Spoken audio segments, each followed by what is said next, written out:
Can you able to see this now? Yes, sir. The presentation, can you able to see? Yes, sir. Yeah, good. Yes, sir. Okay, fine.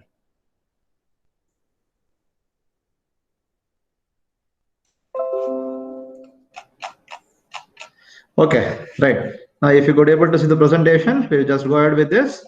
Now, last class, I think, if you can remember, we have started with what was called as the computer-aided quality control, right?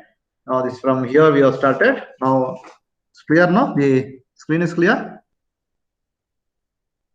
Yes, sir. Yeah, good. Okay. Now we have started with computer-aided quality control, and we understood what is the meaning of the computer-aided quality control and why the CAQC is necessitated.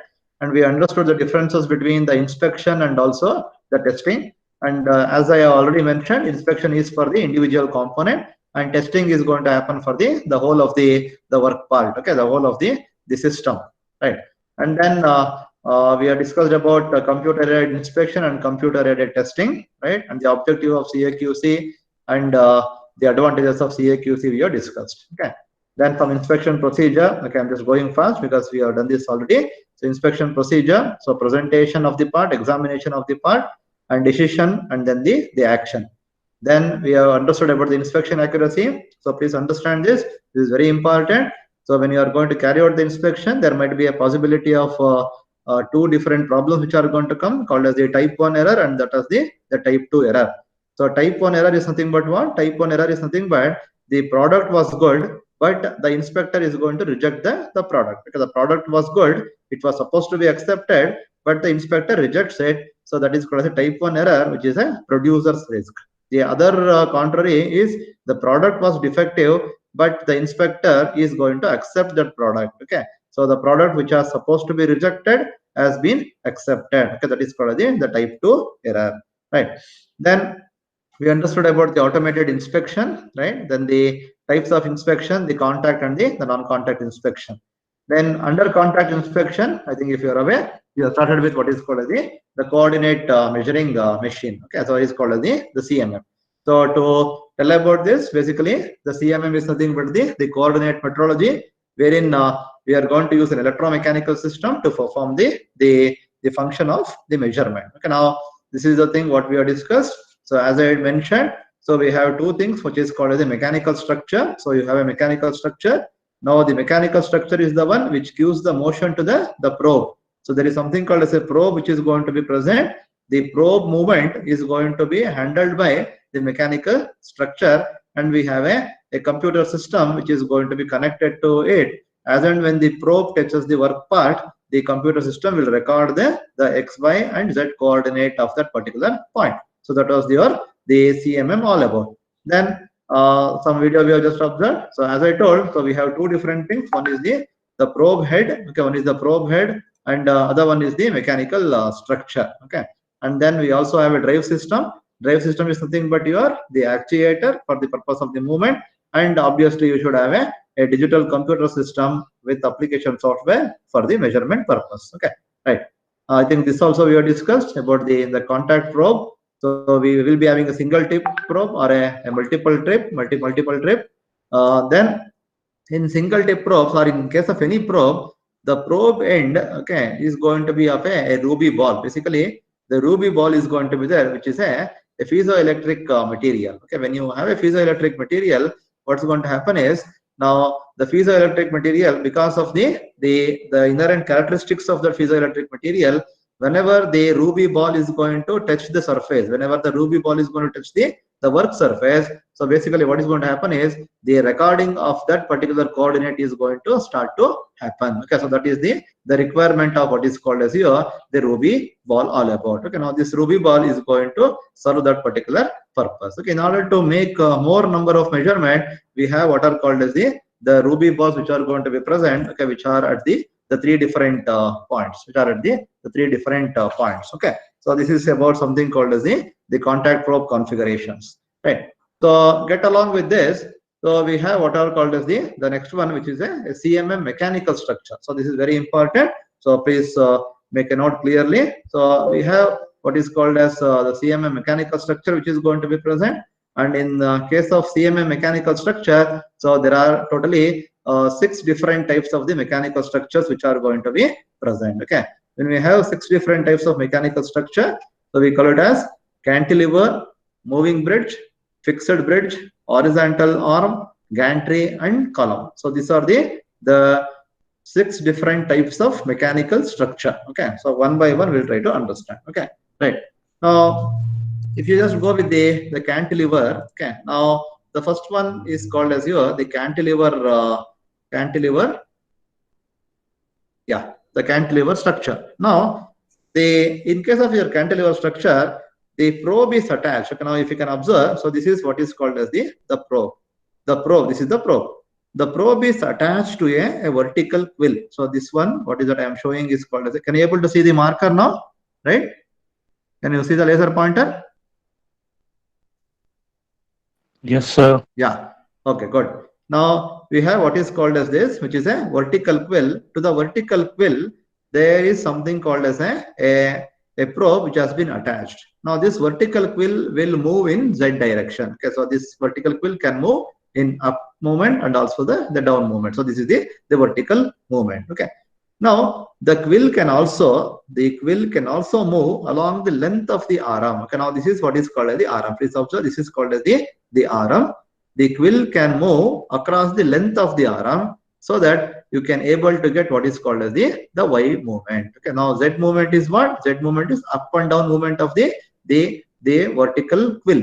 And this vertical quill can move in this direction and in this direction so as to give a motion called as the Y motion. Okay, and the whole of this, okay, the whole of this arm can be moved, okay, to the left and to the right with respect to the work table. Okay, that is called as your X movement. Okay, now the name which has been given as cantilever because that, so it has been fixed over here and the quill is going to move like this, so which is just an indicator of our cantilever movement. Okay, now this is the thing. Now please understand. Now if you assume this is the position of the work, let's assume that wherever I have pointed the laser is the work part is going to be there. Then in order to reach to this work part, first I need to do what? I need to move the X. Okay, so X movement is going to be there. Then I need to move the quill in the Y direction, and then accordingly, then I need to move the quill in the vertical direction to get the Z movement. Okay, now so these are all the 3 different movements which are going to be present. Okay, right. Now in this case, okay, basically the advantage of this basic construction is it is easy for you to access. Okay, convenient access can be made possible here. Convenient access to the work table is possible, and the time taken for you to do the inspection is also going to be faster. Okay, so that is the advantage of the cantilever beam. Then let's move on to the moving bridge, which is the one which is generally being used in the industry. So in case of a moving bridge, the probe is mounted. Okay, now observe, this is the probe. The probe is mounted on a bridge which is moving. So this you call it as the bridge. Please understand this, whatever I am showing is called as the bridge. The bridge which is going to be moved. Okay. Here, what you need to understand here is the table is fixed. Please understand, the table is fixed. So whatever this is there, this is called the work table. The work table is fixed, but these two, okay, which are called as the legs of the bridge, are going to move. Okay, so this is the basic understanding of the moving bridge. So this moving bridge basically it gives you the rigid structure. Okay, first thing is understand. So this moving bridge is going to gives you the rigid structure. Okay, so this is the one thing. Now when you are going to say about the rigid structure, now the very major problem which is going to be present is with respect to what is called as the one of the important error which you are going to get. Okay, now what is that error? The one of the major problem encountered with this moving bridge is called as the yawing. Okay, please understand this carefully. Okay, right. The problem, the error what you are going to get is called as yawing, Y-A-W-I-N-G, yawing, or it's also called as walking. Okay, what is that is going to be observed. Okay, now Z movement is going to be this, that's not an issue. Okay, and this is going to move in the y direction. Now, please carefully observe the x movement. What is x movement here? The x movement is the movement of this leg and this leg in this direction. Correct, right? Now, what has happened is the drive for this is different. The drive for this is going to be different. Okay. So what is going to happen when the movement of these two, if it is going to be similar, okay, when the drive movement is going to be same, both of them are going to move in the same fashion. Are you understanding? So both of them are going to move in the same fashion. Okay. If by chance, okay, if by chance the legs of these two column, okay, the legs are going to move at different speed. Okay, what might occur? Can you guess? If this leg and if this leg move at different speed, what is going to occur? Can you please say? The movement of this and the movement of this is different. Assume, okay, if the movement of this and if the movement of this is going to be different, what is the problem that you are going to get? Bridge will move at an angle, sir. Yeah, exactly. Now the bridge is going to tend to move at an angle. But what has happened? This has been fixed. So this has been fixed. What is going to happen? You will try to have a feeling of a twist in the movement. Correct, right? Whenever there is going to be twist in the movement is going to occur, what is going to happen to this quill when this is going to move? When the whole unit is going to move, the quill accordingly will also going to move. So what is going to happen to our measurement? The measurement will not going to be a proper. Okay, now the major disadvantage of the moving bridge is that when the movement of this column and this column is going to be a different speed, there is some error which is called as a twisting is going to occur, and this error is called as the walking. Okay, so walking will not be in the same way. Okay, so one leg will move at for one speed, and another leg will move at another speed. Okay, so some disturbance is going to occur. That disturbance will transform onto this quill. Okay, that disturbance will transform onto the stylus, and stylus will make some erroneous reading. Okay, so this is the one of the disadvantage of the moving bridge. Okay, now how to overcome this disadvantage? Okay, is the next question. To overcome this disadvantage, so we'll go to the next stage. Okay, what is the next stage? In the next stage, we have what is called as the fixed bridge. Now, in the previous section, the bridge was moving. As the bridge was moving, there was a problem called as the walking that we are going to face. So the next stage, what we have done, we have made what is called as a fixed bridge. Now here, please understand that the problem of the eyeing has been avoided. Okay, because the eyeing or the walking problem is going to result only when the bridge is going to move. So what we have done, we have arrested the bridge. Now, in order to make the movement, what is that we have done is the movement for the work table has been given. Okay, in the previous section, if you observe, the work table was fixed, the bridge was moving. In the next stage, in the fixed bridge, the bridge is going to fix, and the work table is going to move. Other than that, there is no difference between the previous and the fixed bridge. Okay. Now the Z movement is similar. The quill is going to move up and down. Y movement is similar. The quill is going to move to the left and right of the support of the bridge. But the X movement is different. X movement is the movement of what is called as the work table itself. Okay, now that is the case of what is called as a fixed bridge, and this is going to be much more accurate and much more rigid compared with that of the previous one. Previous rigidity was also there previously, but accuracy was not there. But in case of fixed bridge, the rigidity is also going to be followed, and also the accuracy is also going to be present. Okay, right. Next thing is what is called as the horizontal arm. Okay, the horizontal arm. Okay. Now, in case of horizontal arm, now we have a cantilever horizontal arm. Okay. Now, in all the three cases, if you notice, in all the three cases, the quill is vertical. Here also the quill is vertical. Here also the quill is vertical, and in the third stage also the quill was vertical. Okay, but in this case of horizontal arm, okay, the quill is going to be horizontal, and this quill is going to mounted. This quill is mounted on a vertical column. Okay, this is very, very important. The quill is mounted on a vertical column, and this arm will move vertically. Okay, this arm will move vertically. Okay, now this is what is going to happen. So the arm is going to move vertically like this, which gives you the Z motion, okay, which gives you the Z motion, and then you can also have what is called as the Y motion here. Okay, so now what is this? The Y motion is in and out. Okay, in movement and out movement of the quill is your Y. Up and down movement of the quill along this is called as your Z. Okay, to achieve the X, now the next question is two things. Now I need to achieve the X motion. Okay, to achieve the X motion, what is that you can have is two options. Now either you can move this to achieve the X motion, either the column is moved horizontally. Okay, this column, whatever you can able to see, please understand, the column can be moved horizontally. The column can be moved horizontally so as to give X motion. If you are going to move the column horizontally, this method is called as the moving ram type. Okay, please understand. Okay, now whatever I am showing here is called the moving ram type. That is horizontal arm but moving ram type. Okay, in moving ram type, the ram, this ram, whatever you are just observing, is going to move horizontally to the left and right. Okay, so that you can get the X motion. The other option is this column you are going to fix.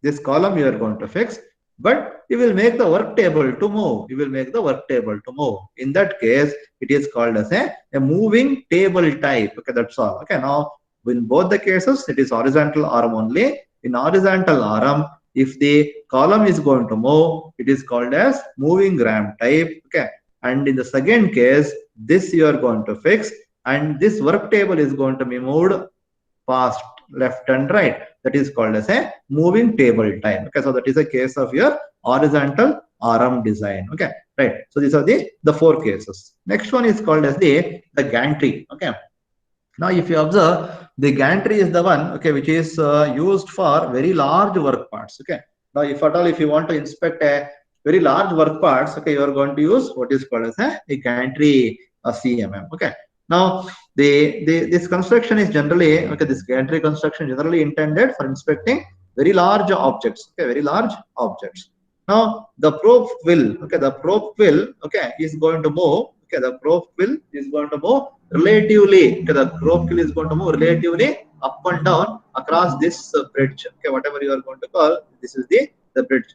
Now we have two different rails. Please observe, this is one rail of a gantry, and this is another rail of a gantry. Okay, now in across these two rails, so we have what is called as this, okay, which is going to be the moving, okay, which is called as the ram. Okay, so this one is going to move, which is holding what is called as the quill. Okay, now the movement of the quill, the up and down movement of the quill is called as Z, and the whole of this, okay, the whole of this, when this moves, the quill will also going to move. When you move like this, you will be getting what is called as the X movement. Okay, right, and the quill in this left and right direction will get you what is called as the Y movement. Okay, now here, first and the foremost thing that we need to understand is the gantry robot is going to be very used, okay, very much used to inspect the large objects. Okay, in a sense, the largest in a sense is, so you can have a range which is something around what is called as the 82 feet in case of X direction. Okay, and 26 feet in case of Y direction, and 20 feet in Z direction. Now this is the range. Okay, that is 25, 82 feet in X direction. Okay, so this one, okay, so this one is from here to here, you can expect 82 feet. Okay, that is the maximum that you can have in X direction. And in Y direction, okay, you can have what is called as your Y. Okay, so this is going to be what is called as your 26 feet. There is nothing but distance between these two rails is going to be 26 feet, and top to bottom, okay, that is up and down movement. Up and down movement is going to be what is called as the 20 feet in the Z direction. Now this is the usefulness of what is called as a gantry CMM. Okay, next one is called as the column type of CMM. Now if you just observe, it just looks like your the machining center. Okay, if you just observe carefully, it just looks like a machining center, which is a vertical machining center. Okay, so in this case we have what is called as a table, which is going to move. The table movement is going to give you X. Okay, it is similar to your milling machine. Just you can imagine the milling machine, it is quite similar to the milling machine only. Okay, the X movement is, if here is the operator, to the left and right of the operator is X movement, and towards the operator and away from the operator is Y movement, and the up and down movement of the quill is called as the Z movement. Okay, now that is called as your the column type. Okay, now these are the 6 different types of the CMM structures. Okay, now I just like to end with, okay, now please observe. Now as I mentioned, so we have 6 different types of the CMM mechanical structures are going to be there. One is called the cantilever structure, the moving bridge, fixed bridge, horizontal arm, gantry, and column type. Okay, so in case of the cantilever type, so we have what is called as a vertical quill. To the end of the vertical quill, the probe has been attached. The up and down movement of the vertical quill is called as the Z direction movement, and left and right movement, okay, of the quill within this arm will give you Y direction, and the whole of the arm along with the quill can move in this direction, which is called as your X. So that is called as your cantilever construction. Then the second one was called as the moving bridge. In case of moving bridge, so we have the 2 columns which we call it as the bridge, which are going to move, okay, in this direction. So basically the one of the major problem in moving bridge is going to be what is called as the walking or the yawing. Okay, now the walking or yawing is going to result whenever the movement of this bridge and this bridge is going to be different. If the speed of movement is going to be different, that walking problem is going to come into picture. Okay, and the movements are going to be this y direction, Z direction, and X direction. Now in order to reduce, or in order to eliminate that the error called as walking, we have gone to the next stage, which is called as the fixed bridge. In fixed bridge, the column is going to be fixed, but the work table is going, in order to make the access to the probe, the work table is going to move. Okay, right. Next one are called as the horizontal arm movement, which is a moving ram type. Okay, now in this case, the quill is going to be horizontal. That is very important. The quill is going to be horizontal. The in and out movement of the quill is Y direction. Up and down movement of the quill is Z direction, and the column is going to move to the left and right. It is X. Now, if the column is going to move, it is called moving ram type. If you fix the column and move the work table, it is called as the moving table design or the moving table type.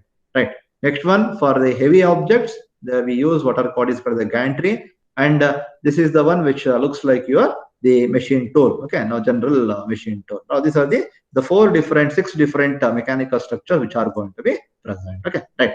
Now after this, we'll try to end up this the CMM, okay, by understanding what are called the advantages of using CMM over manual inspection. Okay. Now main purpose of CMM is for the inspection. The very purpose of CMM is only for the inspection operation. Okay, and it's going to be generally used for online inspection or the post-process inspection. Okay, online inspection in a sense what? Whenever, as and when the product is producing, you want to measure. So that is called the online inspection. And after you have completed all the operation, also you can inspect. That is called as the post-production inspection. Okay, so both the ways you can able to make use. Okay, right. And the flexibility of CMM is going to be very, very enormous. Okay, because CMM can be used for all the purposes. Okay, for all the work part, irrespective of any type of the work part, any design of the work part, CMM can be used. Okay, therefore the flexibility is going to be very, very higher. Okay, right. Now in this case, as the most of the work is going to be taken care by the CMM, which is an automated one, the operator error, the chance of operator error in the measurement is going to be reduced. Okay, and the amount of accuracy that we are going to get is very, very larger. Okay, and the precision with which is going to be also very great. Okay, so this is the problem. This is the advantages of CMM. Okay, then avoidance of multiple step. In general, all measurements of a given part can be made in one setup. Okay, now that is one of the advantage. That is multiple setups can be avoided. Okay, right. So this is with respect to what is called as the CMM, okay, which we have called it as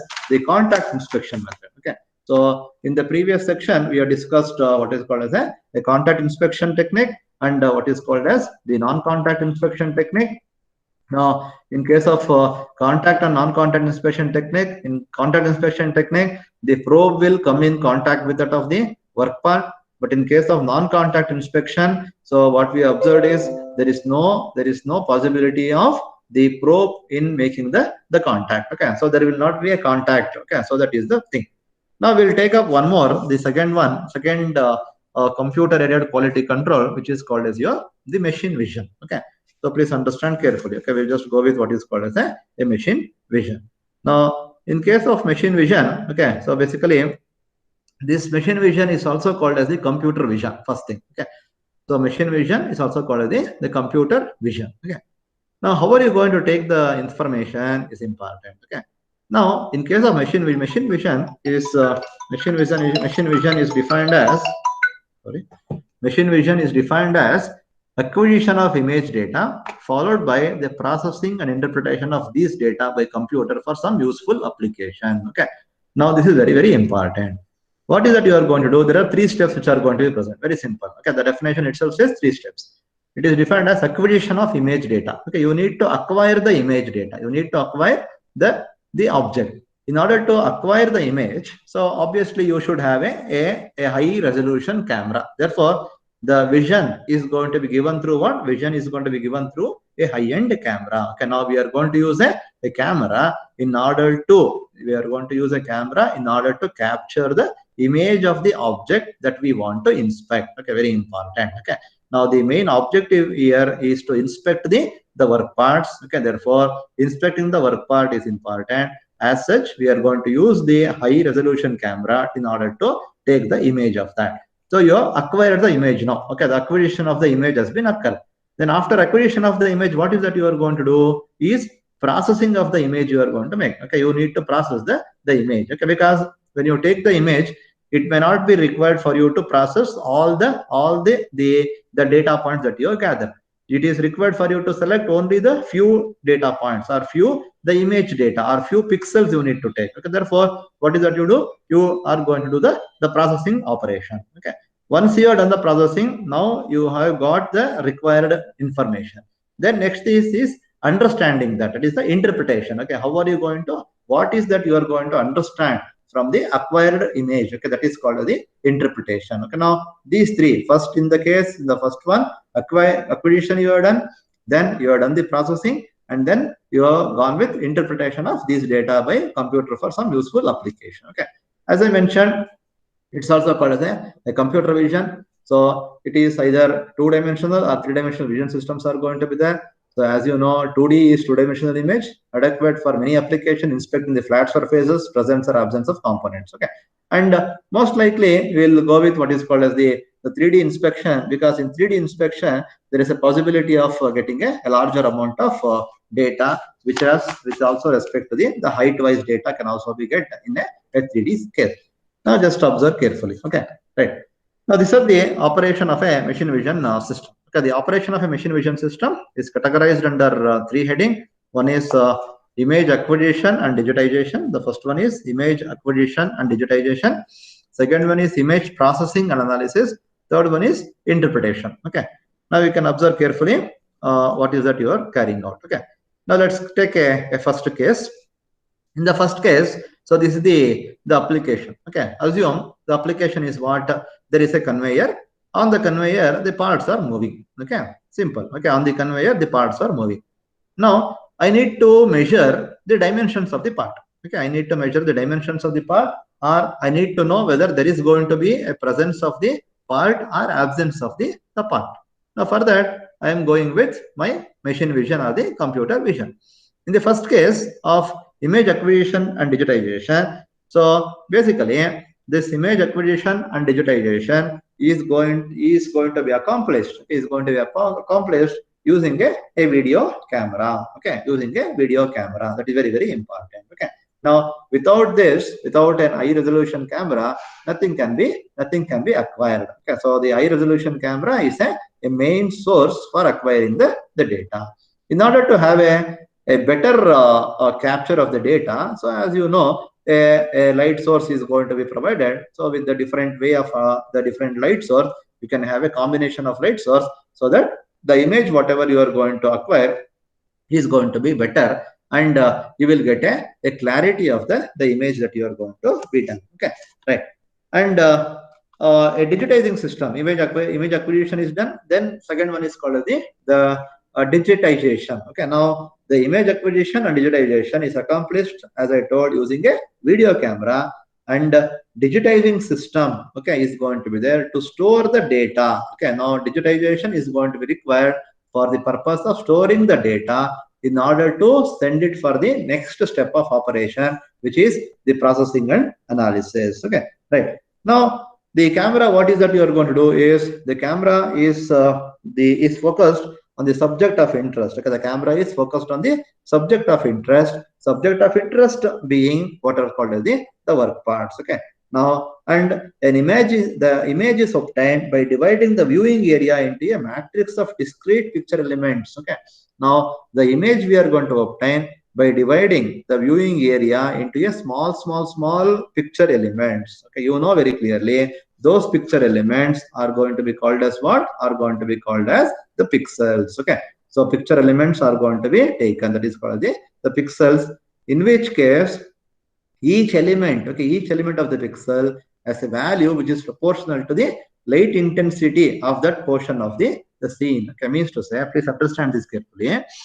Whenever you are going to take the image of this particular part, depending upon the intensity of the light, the pixel density is going to vary. Okay, you know. Okay, if you as you are aware, if you take the resolution, okay, if you take the resolution, you will get the pixel density. Okay, some 1024 by 1024 or 1000 by 900, something like that. Okay, what exactly it shows is, okay, basically that resolution is going to shows you the proportional to the light intensity of that portion. Okay, if it is going to be completely present, okay, the light intensity is going to be larger. If it is off present, okay, if it is not visible, then the light intensity is going to be lesser. Okay, now basically what you are going to do is, this particular light intensity, whatever you are going to make it, okay, now this particular light intensity, whatever you are going to make it, is going to be taken into the digitization and will send into what is called as the image processing and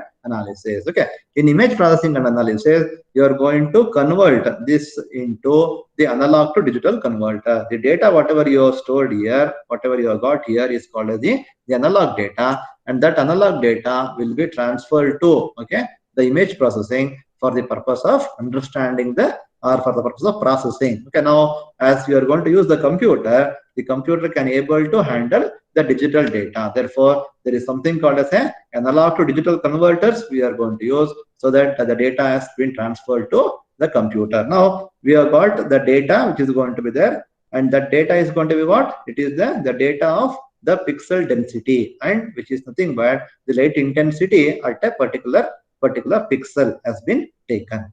In the second case, which is the image processing and analysis, which is considered as a very significant stage in case of your machine vision. Okay, now in this case, what is that you are going to happen is, the data for each frame, now you took a different data, each frame is going to be analyzed, within the time, okay, in order to complete the scan. Now what I will do is, I will scan those data, and once the scanning has been done, okay, now we'll try to get the understanding about what is the type of the data that you have collected. Okay, and in this the image processing and analysis, we are going to use a technique called as the segmentation. Please remember this word called as the segmentation. Okay, what is segmentation? Segmentation is nothing but it's a process wherein you take only the required type of the data when you are going to scan. Remember, when you are going to scan, you will get all the type of the data. When you are going to scan, you are going to get all the types of the data, but it is not required for you to process all the data. Therefore, you use what is called as a process called as segmentation. Okay, during segmentation, you take the required data and omit all the other data. So, okay, now that is called as the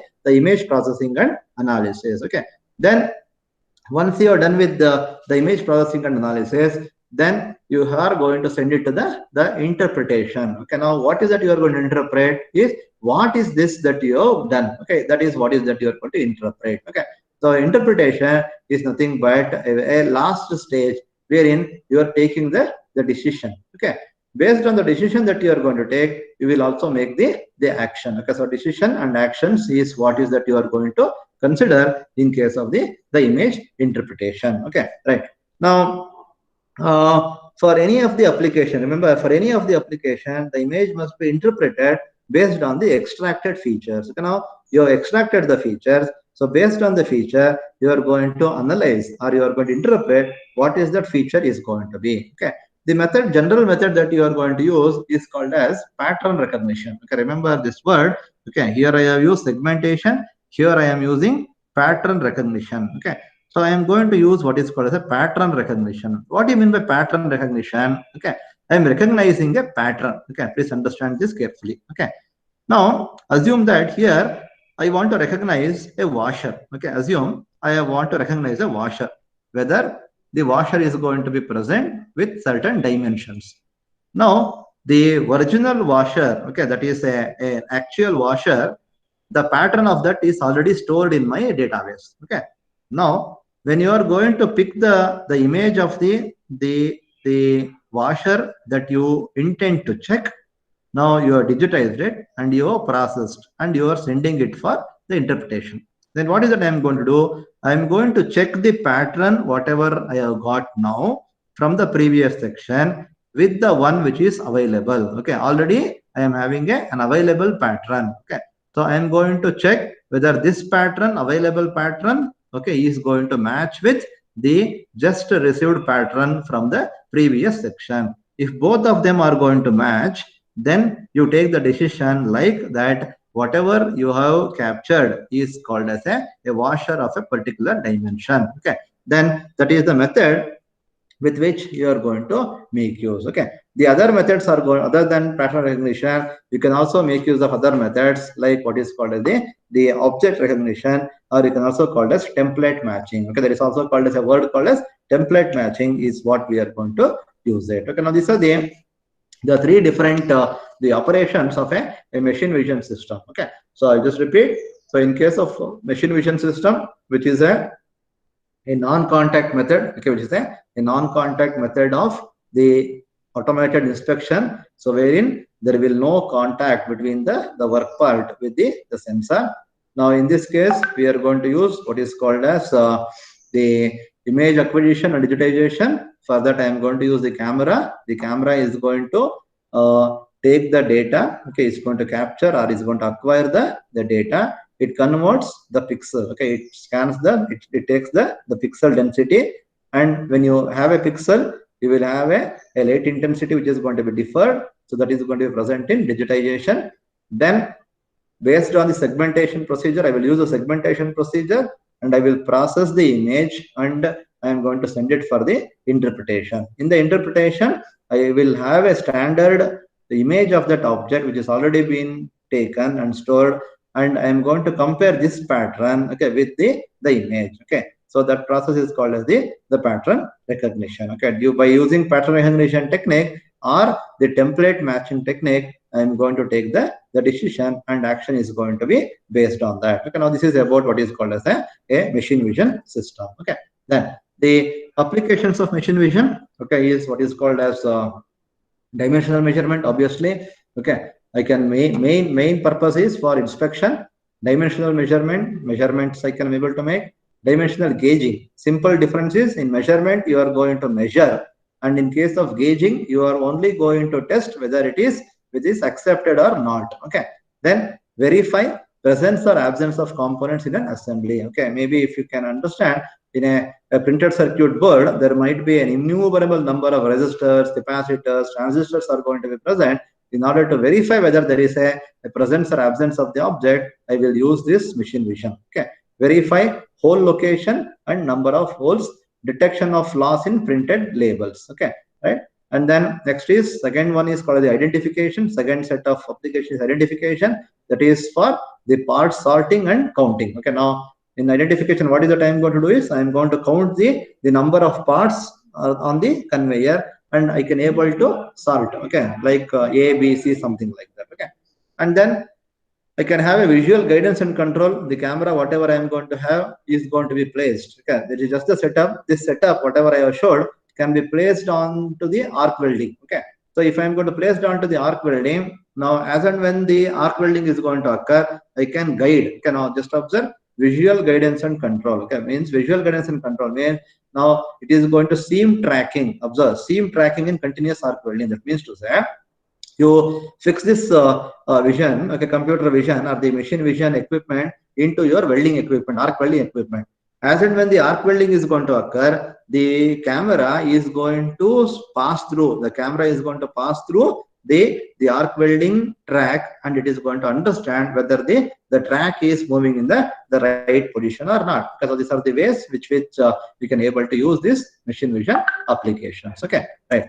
Now, last one, okay, is going to be what is called as the computer integrated production management system. Okay, now this is the block diagram. It looks very big, but all the concept of this is already been understood. Okay, in the previous section. Okay, I'll just try to summarize now. Okay, if you observe what is called as a computer integrated production management system. Okay, now this computer integrated production management system says completely about how the production can be managed. Okay, how the production has to be managed. Okay, now in order to manage the production, so some of the activities which has been given here. Okay, so first is what we have, what is called sales and marketing. First started with sales. Okay, and we have what is called the marketing and sales department. Okay, the input is going to be what? The input is going to be from the customer. Okay, then next we have, if you observe, these things we already discussed. That is called a material requirement planning. We have discussed already.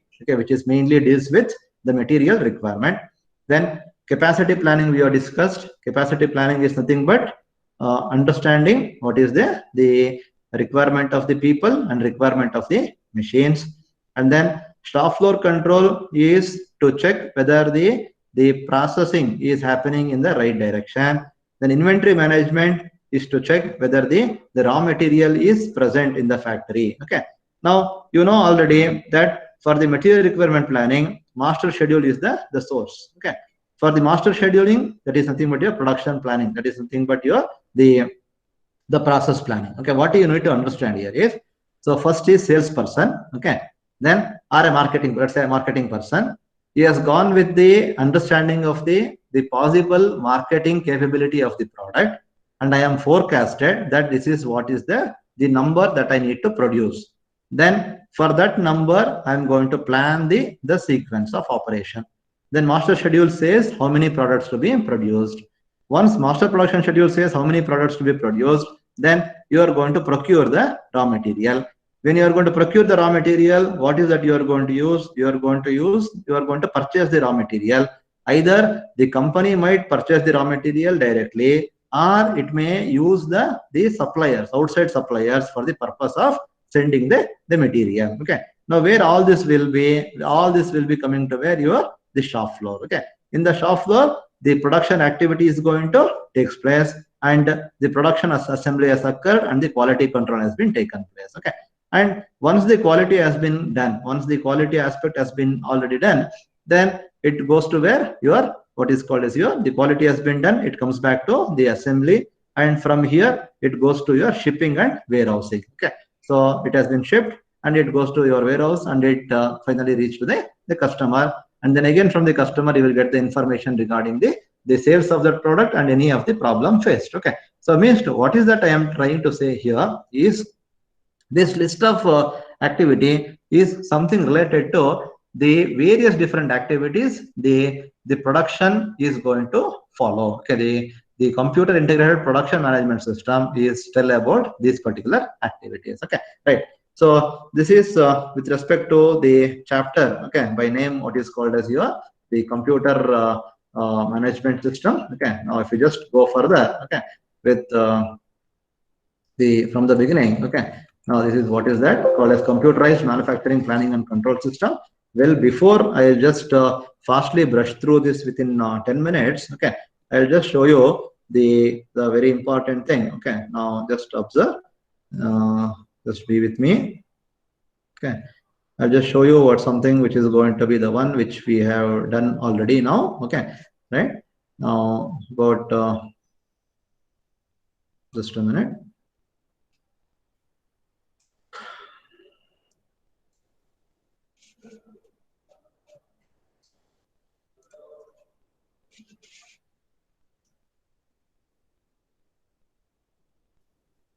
Yeah. Can you able to see this now? Can you able to see a PDF file?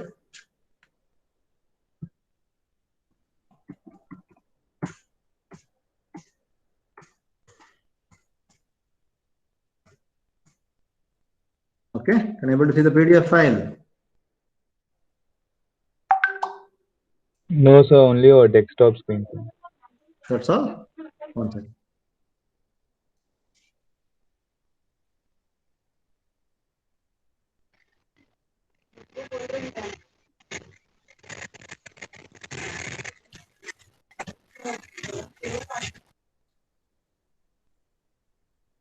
Now, can you able to see the PDF?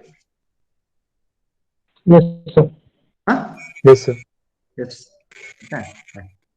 Okay. Just observe. Okay. Right. Now, what is that I just wanted to show you is this. Okay. Now, in module 2, we are in computerized manufacturing system. Okay. Right. Now, just yeah.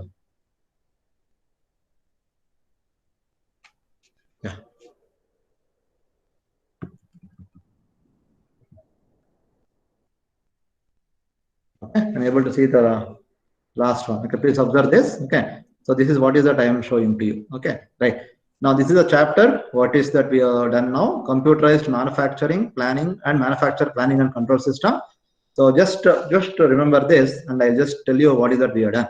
The computer-aided process planning, okay, retrieval and generative system, benefits of CAP, production planning and control system, typical activities of PPC, computer integrated production management system. This is the one that I took at the end, okay, actually, and then material requirement planning, inputs to MRP system, working of MRP, outputs and benefits, capacity planning, computer aided quality control, and shop floor control. Okay, so this is the topics which are going to be present. Okay, right. Now,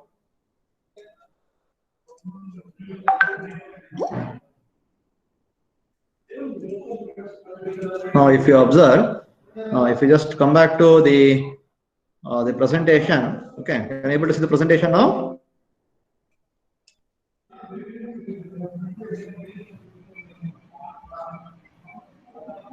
Can you able to see the presentation? Yes, sir. Yeah. Yes, Okay. sir. Okay. Now, so this is what is that I have done. So this is the process planning. Okay.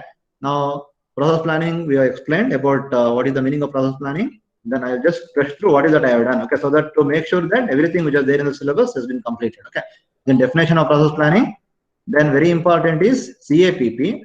Under CAPP, two different methods. Okay, which is called as the retrieval cap system and generative cap system. Okay.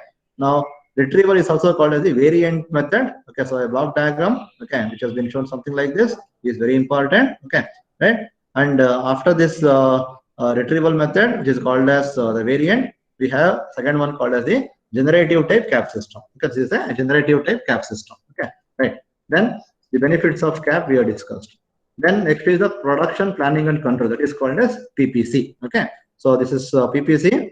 Then we have two activities there. One is the production planning, another is production control. Okay, we have discussed the activities of production planning. Okay, this is the activities of PPC. Under that, production planning activities we have discussed, and then production control activities we have discussed with a block diagram indicating the activities in PPC system. Then we went to what is called as MRP, material requirement planning. Okay, then fundamental concepts of MRP we have discussed. Then inputs to MRP system, that is inputs to MRP system is going to happen through the MPS, bill of material and inventory record file, and the block diagrams. These are very important. Then we understood what is the individual cases, that is MPS, bill of material, and then inventory record.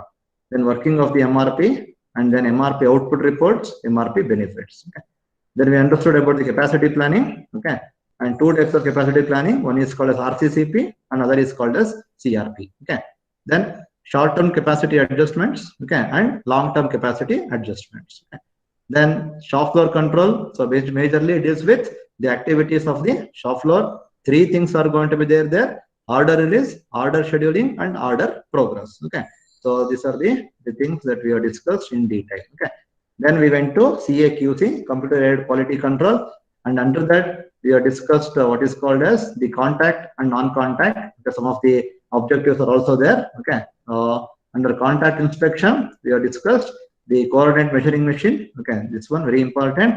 And 6 different types about the probe configuration we have discussed, and 6 different types of the mechanical structure. Okay, and all those definitions and how it works is what we have discussed. Okay, then advantages of CMM. Then second one what we have discussed was the non-contact. Under non-contact we have discussed machine vision. So 3 different categories of machine vision: acquisition, processing, and interpretation. Okay, and then the machine vision applications. Okay, so this is the one that I took as the computer integrated production management system. Okay, so this is about the module 2, one of the chapter. So then to next class we'll take up one more chapter of module 2. Okay, when we come with the next class. Okay, so I'm just closing now. Okay, so I'll have another 5 minutes. Okay, all of you please enter your USN number in the chat box. Okay, all of you enter your USN number in the chat box so that I can note down the attendance status after the class got over. Okay, right.